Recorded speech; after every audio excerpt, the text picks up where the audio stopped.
আসসালামু আলাইকুম সম্মানিত ভিউয়ার্স, ব্রাদার S6200 দিদি এই মেশিনটি কীভাবে রিসেট করতে হয় সেটা আজকে আপনাদেরকে দেখাবো। প্রথমে মেশিনটি অন রাখবেন, অন রেখে ABCD এই বাটনটি চাপ দিয়ে ধরে পাওয়ারটি অন করবেন।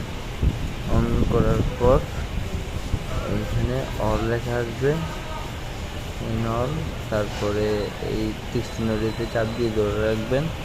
প্রথমে একটি সাউন্ড, পরে লং একটি সাউন্ড হবে, হয়ে এটা লাইটগুলো অফ হয়ে যাবে। তারপরে আপনার মেশিনটি রিসেট হয়ে গেছে। এখন আপনি এখান থেকে দেখতে পাইতেছেন আমি ব্যাগেজ দিয়ে নিতেছি।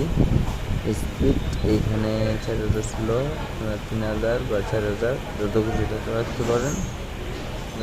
আর এইভাবে আপনারা মেশিনটা রিসেট করবেন।